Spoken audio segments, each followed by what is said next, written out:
Hey everyone, it's Leo. And Irma. And you're hanging with the Realest Realtors. We definitely need to get a song made for us. What's going to happen? It is. Season 2.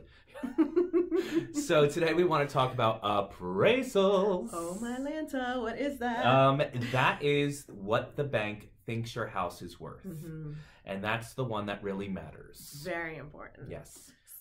So in the whole process, so had your offer accepted. I did. Went through attorney review. I did. Went through inspections. Good. You're trying to get your mortgage commitment and all that jazz, right?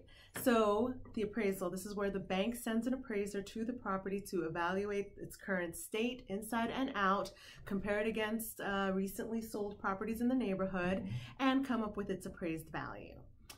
Okay. This is all good stuff, yeah, right? Absolutely. You want to make sure that what you're buying is worth what you're paying, right? Absolutely. So, for instance,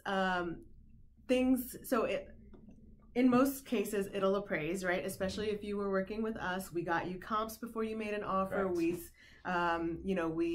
What's it called? We did a comparative market analysis to ensure that we didn't price the house too high. Yeah. And then, let's just say we have multiple offers, which is what we always hope for, right? Yeah. And people went above and beyond what we priced it at, which is great news, right? However, if it doesn't appraise, we could be in a little bit of a pickle. Yeah. Do you want to explain that a little further? So if it doesn't appraise, right, say for instance you offered $400,000 for the house and maybe it was listed for $360 or something, right? Sure.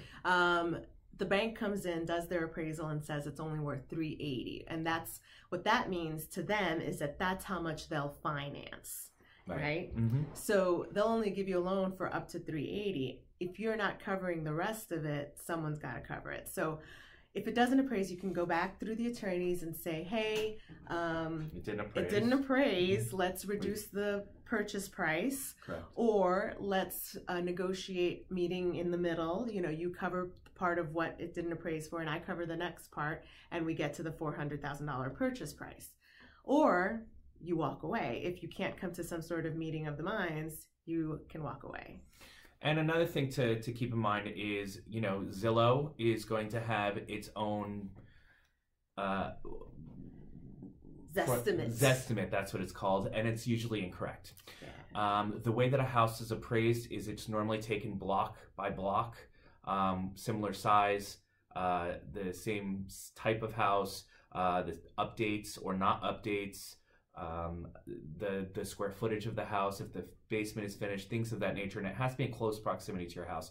So you can't really, look at a house that sold down the street for $500,000 and say that's my house because they could be very different. Apples and oranges. And Absolutely. Also sometimes I get, well, that house sold for whatever, but that was 2 years ago. It can't be that long ago. It's got to be a recently sold comparable. So lots of things to think about. But like I said, if you're working with us, we're consulting you every step of the way. If you're the seller, we're making sure that you're pricing it right. If you're the buyer, we're making sure you're not putting an offer in that's not going to appraise. Right. So, this is what we're here for. Yeah. And also just to let you know, there's going to be 3 different appraisals, right?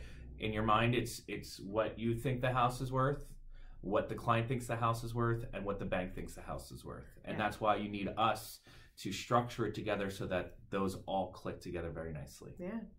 Well, that's it for today. Yeah. If you want a CMA and you want to know what your house is worth, give us a call and we'll do it for free. Amazing. Have a great day. Have a great one. Bye.